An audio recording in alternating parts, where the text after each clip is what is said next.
তো আমরা আজকে যে বিষয়টা নিয়ে আলোচনা করব যে পুনর্জন্ম বা আমাদের কেন বারবার ফিরে আসতে হয়। তার একটাই প্রধান কারণ হচ্ছে কি ইচ্ছে। আমাদের এই ইচ্ছে কিন্তু শেষ হয়ে যায় না। ইচ্ছেগুলো রয়ে যায় এবং তার টানে বারবার আমাদেরকে ফিরে আসতে হয়, শরীর ধারণ করতে হয়। কারণ এই পৃথিবীতে কোনো কিছুই শেষ হয়ে যায় না, সব কিছুই রূপান্তর হয়। যেটা যারা জানে না তারা আমার আগের পুনর্জন্মে করার যে ভিডিওগুলো রয়েছে বা অডিওগুলো রয়েছে সেগুলো একবার শুনতে পারেন। এই প্রকৃতিকে এমনভাবে ডিজাইন করা হয়েছে, এমনভাবে ডিকোড করা হয়েছে যে এটা কোনো দিনই শেষ হয়ে যাবে না। এটি রূপান্তর হতে পারে, মাটি থেকে থেকে পাথরে রূপান্তর হতে পারে, কিন্তু এটি কিন্তু শেষ হয়ে যাবে না। কোনো কিচ্ছু পৃথিবীতে আপনি দেখাতে পারবেন না যে মৃত্যু হয়ে গেছে। মৃত্যু মানে দ্য এন্ড কিচ্ছু নেই, কোনো জিনিসের নেই। এবার এটা শুনে অনেকে কমেন্ট করতে আসবেন, আমি বলবো যে আপনি কমেন্ট করলেও আমি সেটা উত্তর দিতে পারবো না। এই বোকা বোকা কমেন্টসের কোনো আমি উত্তর দিতে পারি না। অনেকে এরকমভাবে প্রশ্ন করেন, এমন কিছু প্রশ্ন করেন যেগুলোর কোনো উত্তরই নেই আসলে। তাহলে কি আমরা মরছি না? এই যে অনেকে প্রশ্ন করে, তাহলে আপনি আমার অডিওগুলো সব সম্পূর্ণভাবে শুনুন, যে অডিওগুলো দেওয়া রয়েছে সেগুলো একবার ভালো করে শুনুন। একটা গাছের পাতা যখন খসে মাটিতে পড়ে, পাতাটির কিন্তু মৃত্যু হয় না, পাতাটির অবস্থায় রূপান্তর হয়। পাতাটি হলুদ হয়ে যায়, পড়ে থাকতে থাকতে তারপর সেটা শুকিয়ে যায় এবং তারপরে সেটি মাটিতে মিশে মাটির আকার ধারণ করে, বলা ভালো রূপান্তর হলো। পাতাটির কিন্তু মৃত্যু হলো না।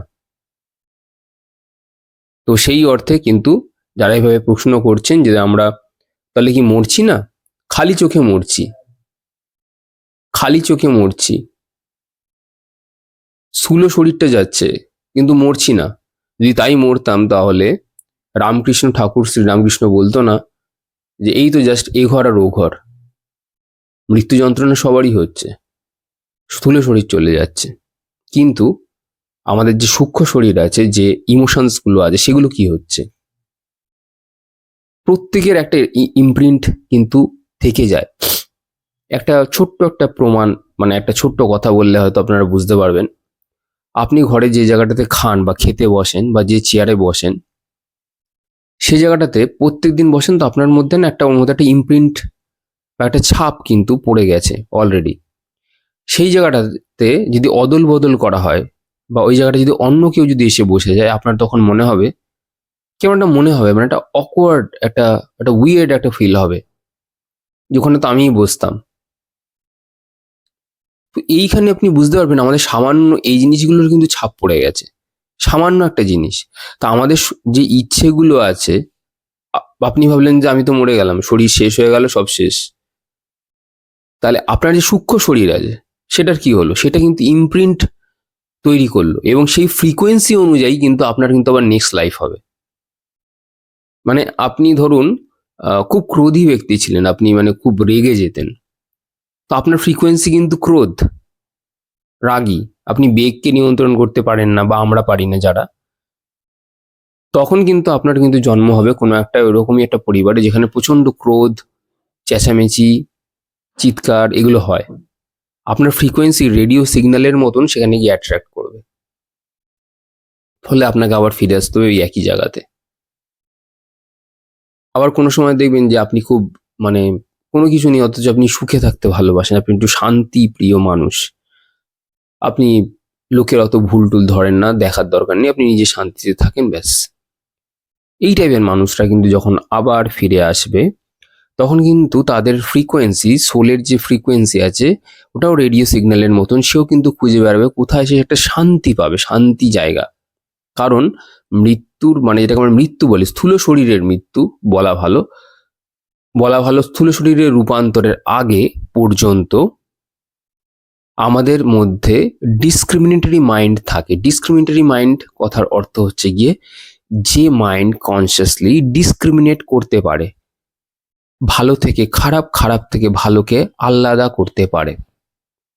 কিন্তু মৃত্যুর পরে, মানে যেটা আমাদের স্থূল শরীরের রূপান্তরের পরে, যেটাকে আমরা মৃত্যু বলি, স্থূল শরীরের রূপান্তরের পরে কিন্তু আমাদের ডিসক্রিমিনেটরি মাইন্ড কাজ করে না। তখন আর কোনো ডিসার্নিং বডি থাকে না, তো আপনি মৃত্যুর শেষ মুহূর্ত পর্যন্ত যে জিনিসটা ভাববেন, যে জিনিসটা, যেটা একটা ছোট জিনিস, আমি একটা সন্দেশ খেতে চাই, এটা একটা ছোট্ট একটা জিনিস, ওই জিনিসটাই কিন্তু মাল্টিপ্লাইড হয়ে যাবে কয়েক হাজার গুণে। এই জন্য বলা হয় যে যারা যখন মৃত্যুশয্যায় রয়েছে তাদেরকে মনকে একমুখী করা উচিত, ঈশ্বরের চিন্তায় লাগানো উচিত, ঈশ্বরের চিন্তায় যাওয়া উচিত।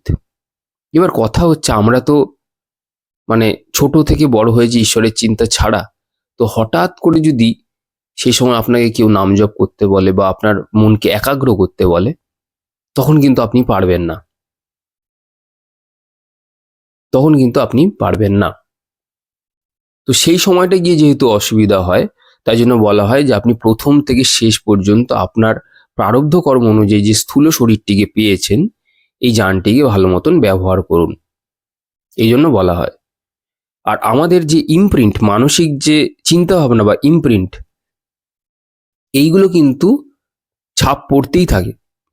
ওই যে আমি চেয়ারে বসার ঘটনাটা বললাম, খেতে বসা নিয়ে, আপনাকে যদি চোখ বন্ধ করে দেওয়া হয়, আপনি আপনার ঘরে কিন্তু খোলা বন্ধ ঘরে, মানে অন্ধকার অবস্থাতেও কিন্তু আপনি আপনার কোথায় খাট আছে, বিছানা আছে, কোথায় চেয়ার আছে, আপনি কিন্তু বুঝতে পারবেন। কারণ আপনার মধ্যে তখনও ডিসক্রিমিনেটরি মাইন্ডটা উপস্থিত। ভালো থেকে খারাপ কোথায় কি রয়েছে, এই যে এগুলো বুঝতে পারা, এই কনসিয়াসনেস, এগুলো কিন্তু ঠিক কনসিয়াসনেস বলবো না, কনসিয়াসনেস আরো অনেক উপরের ব্যাপার। এটা হচ্ছে বলে অ্যাওয়ারনেস, এটাকে অ্যালার্টনেস বলে। এইগুলো আপনার মধ্যে ছাপ রয়েছে। তো আপনি যেন চোখ বন্ধ করে বুঝতে পারছেন, ওখানে চেয়ারটা আছে, ওখানে আমার খাটটা আছে, ওখানে আমার ডায়েরি পেনটা রাখা আছে, ওখানে আমার ঠাকুর ঘরটি রয়েছে। তা আপনি এগুলো বলে দিতে পারছেন চোখ বন্ধ করেই, কারণ আপনার মধ্যে সেই ছাপটি ইমপ্রিন্টেড হয়ে গেছে, ইমপ্ল্যান্টেড আছে। ফলে আপনি যখন স্থূল শরীরটাকে ছাড়ছেন, আপনি কিন্তু তখনও রয়েছেন। ওই যে দেখবেন ডক্টররা বলে যে বডিকে ক্রিমেট করার আগে 4 ঘন্টা মতো সময় দেওয়া হয় আবারও চলে আসবার জন্য। আমাদের শরীরে যতগুলো বায়ু আছে, পঞ্চবায়ু আছে, পরে কোনো সময় বলবো, আলোচনা করা হবে এটা নিয়ে। তো সেই বায়ুগুলোকেও মানে আমাদের শরীরকে যখন সৎকার্য করা হচ্ছে, তখন কিন্তু এই বায়ুগুলো কিন্তু প্রেজেন্ট। আপনার ঘরের চারপাশে কিন্তু এই বায়ুগুলো কিন্তু এক্সিস্ট করছে, কিন্তু আমরা খালি চোখে সেগুলো বুঝতে পারছি না। কিন্তু ওই যে বায়ুগুলো রয়েছে, গ্যাসীয় যে বায়ুগুলো, যেগুলো সাধারণত খালি চোখে, দু চোখের পাতা দিয়ে দেখা যায় না, ওরা কিন্তু জানে ঘরের কোথায় চেয়ার রয়েছে, কোথায় খাট রয়েছে, কোথায় ড্রেসিং টেবিল রয়েছে, কোথায় আলমিরা রয়েছে, কোথায় আমার ঠাকুর ঘর রয়েছে। কারণ ওদের ফ্রিকোয়েন্সি মনে আছে, বুঝতে পেরেছেন? ওদের ডিসার্নিং বডিটা চলে গেছে। বুঝতে পারছেন কি বললাম? প্রথম যে আমাদের স্থূল শরীরের আগে যে ডিসক্রিমিনেটরি মাইন্ডটা থাকে, ও সবকিছুকে সিগনিফাই করবার, তো সেটা তো ওরা নিয়েই তো ওরা ত্যাগ করেছে, মানে স্থূল শরীরটাকে ছেড়েছে, আলাদা হয়েছে। ফলে ওটা আরো মাল্টিপ্লাইড হয়ে গেছে। তো তখন যদি ওদের মনে কোনো খারাপ ইমোশন থাকে, বা সেই আত্মার যদি কোনো খারাপ ইমোশন থাকে, তাহলে সেই রকমই কিন্তু ঘর আবার চুজ করবে। এবং আপনি জানেন না, এই আত্মা কিন্তু মানে এনার্জি বলা ভালো, এই সূক্ষ্ম শরীর কিন্তু মানে বেশ কয়েকদিন, মানে যখন শ্রাদ্ধ শান্তি হয় তখনও পর্যন্ত মোটামুটি 13 দিন, খুব যদি হাই লেভেলের সোল, মানে কি বলবো, মানে যদি কনসিয়াস, যদি সেই সোলের যদি ডেভেলপমেন্ট খুব ভালো না হয় মানসিক দিক থেকে বা আত্মিক দিক থেকে, জীবদ্দশাকালে, ওই ব্যক্তিটি কিন্তু অনেক বেশি দিন সময় লাগে বুঝতে যে আমি পৃথিবীতে নেই। এটা খুব অবাক হবেন আপনারা শুনতে, অবাক লাগছে শুনতে, যে ওই আত্মাটির বুঝতেই সময় লেগে যায়। এবং শুধু তাই নয়, যারা খুব মানে কি বলে, যারা খুব মানে স্পিরিচুয়াল টাইপের, যারা মানুষগুলো থাকে, তারা কিন্তু তাদের এক্সিস্টেন্স গুলো কিন্তু ফিল করতে পারে। এগুলো হয়তো সবাই প্রায় কম বেশি পারে, কারণ প্রত্যেকের মধ্যে আত্মার সেই ফ্রিকোয়েন্সি আছে। তো তারা কিন্তু অ্যাটলিস্ট বুঝতে পারে তাদের উপস্থিতি কি, তাদের উপস্থিতিটা কোথায় আছে। তো এই সব কারণ হচ্ছে গিয়ে, এই যে ফিরে আসার কারণ বারবার করে, এই যে ইচ্ছা, আবার কিন্তু সে আবার একটা শরীর ধারণ করবে। এবার শরীর ধারণ করবার একটা প্রসেস আছে, যদি আপনাদেরকে বলি। মানে ধরুন, এবার ধরুন ফ্রিকোয়েন্সি সেট হয়ে গেল কোনো একটা জায়গাতে, তো যখন কোনো বাচ্চা আবার কোনো মা যখন প্রসব করবে, তখন মোটামুটি 48 দিনের মাথায় গিয়ে একটা এনার্জি নয়, এরকম হাজারটা এনার্জি কিন্তু সিমেনের মধ্যে দিয়ে কিন্তু, বা মানে যখন এই জিনিসগুলো তৈরি হয় ওই সিমেনের মধ্যে দিয়ে কিন্তু যায়, এবং ওদের মধ্যেও কিন্তু লড়াই হয়, এবং ওই যে মাদার্সের যে উম্ব যে থাকে সেখানে ফিট হওয়ার ব্যাপার আছে।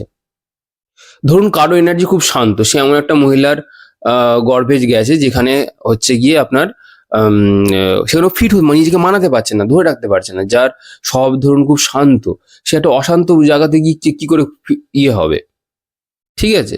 তো তখন কিন্তু ওই ভেতরে ওই উম্বের মধ্যে আরো যে সমস্ত যে সিমেন্ট রূপে যে এনার্জি গুলো যে গেছে, ওখানে আরো অনেক আত্মা থাকে, তো তাদের মধ্যে কিন্তু লড়াই হয় ভেতরে। ওই রকম একটা ব্যাপার থাকে যে কে টিকে থাকতে হবে।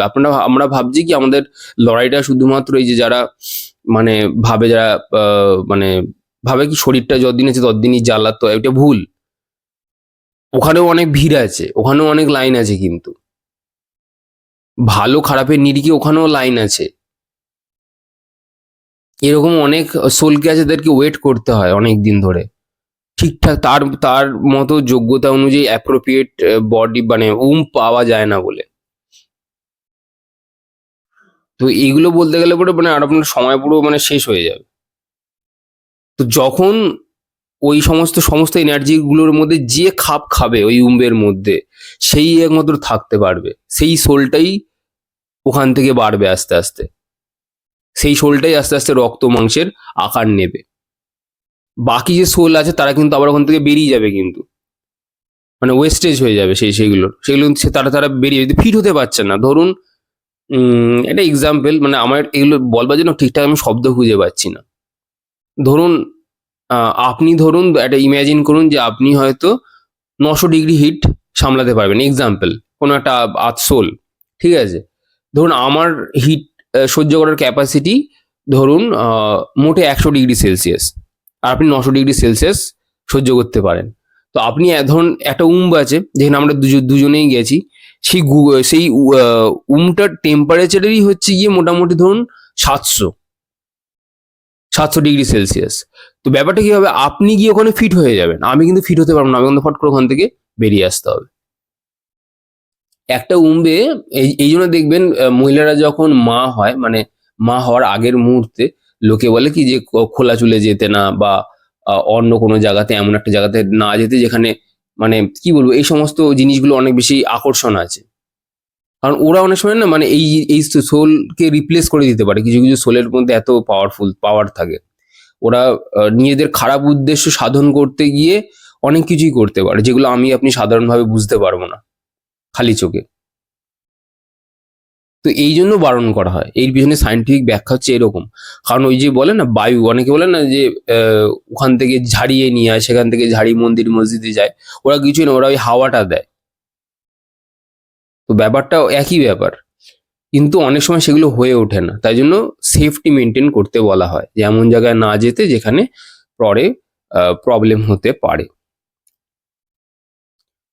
তো বোঝা গেল যে খারাপ সংস্কার যদি থাকে, খারাপ সংস্কার যদি তৈরি হয় আমাদের মধ্যে, বলা হলো খারাপ ইচ্ছে, তাহলে সেগুলো নিয়েই কিন্তু আবার ফিরে আসতে হবে। আর শেষের কথা হচ্ছে এই সংসার বড় দুঃখময়, এখানে যেই আসুক না কেন, আম্বানি আদানি যেই আসুক না কেন, কেউ শান্তিতে নেই। আমরা ভাবছি খুব শান্তিতে আছে, তাদের পয়সা আছে বলে, কিন্তু তাদের হাজার একটা প্রবলেম আছে, তাদেরও মনে হয় যেন সবকিছু ছেড়ে পালাতে পারলে বাঁচি, ছেড়ে দে মা কেঁদে বাঁচি, এরকম টাইপের। তো এই সংসারটাই হচ্ছে দুঃখময়, এখানে কোনো কিছুই চিরস্থায়ী নয়। এখানে না আমি চিরস্থায়ী, না আমাকে যে গালাগাল দিচ্ছে সে চিরস্থায়ী, আর না আদার্স যারা শুনছে তারাও।